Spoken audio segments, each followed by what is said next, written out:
Okay, so welcome back to another YouTube little tutorial. I've been wanting to show you guys this thing for a couple of weeks now, and it's something that I sell on my shop online, and it's been really popular. It is a spring wreath, which the design of which I've come up by myself, just kind of seeing ideas on Pinterest and seeing ideas on Instagram, and I just thought actually that's something that I can adapt. So essentially this is a wreath that's made out of pussy willow, as you can see.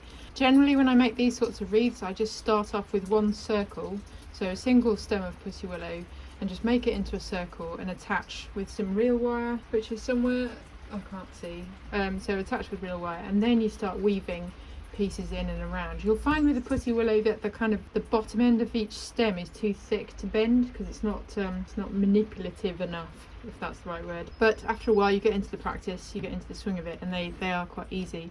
I've left these bits out because I just think they're kind of nice. You know, you can see it against. It's quite sort of effective. You could have it different ways. And essentially I'm going to do some kokedama. I'm going to do some bulbs wrapped in moss and string, and then I'm going to attach a group of 3 here. So I will get started. I'm going to pull the bulbs apart, and I'll show you how to do them. They're really simple, but let's get going. So these are the ingredients you need now. So I've got these narsissi. They look like Winston Churchill, I think.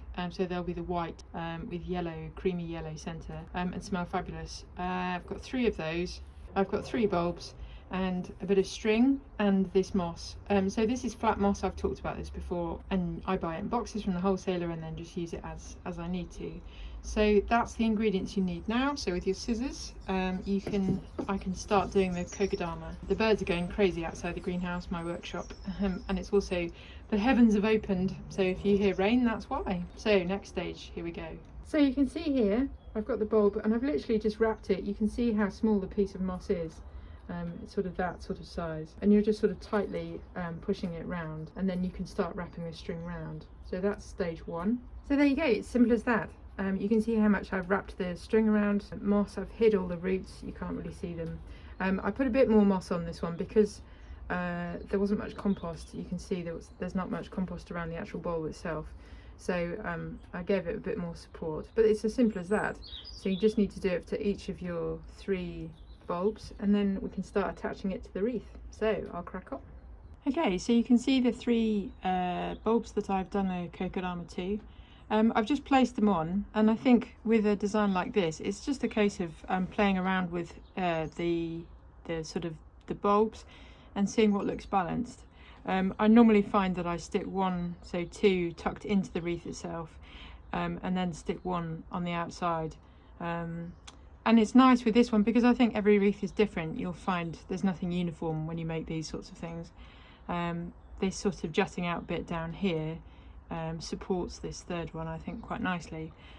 So just a really simple design. I'm going to attach them now with string. So I start by attaching the string to the wreath itself, and then wrapping tightly round the first 2, get them on, and then I'll attach the 3rd one and finish off. And then all I do to finish the entire design is just to pin some moss, extra moss, on top of the string here and here, just to kind of hide a bit of the string and make it look a bit more natural. But that's pretty much it.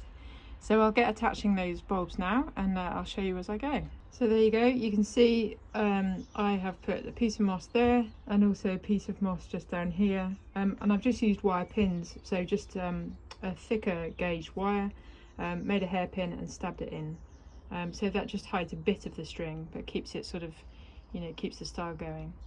Okay, so the wreath is finished. I've put a hook here, so just looped a piece of wire around. It's quite simple.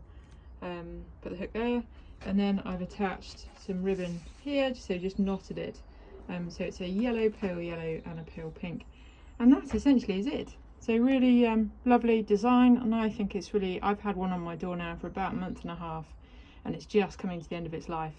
So it's just a nice welcome, and a nice present actually to take to people. Some of my customers have I bought 5 or 6 of these things and have delivered them round to friends and family, just as a piece of something lovely to have on your front door.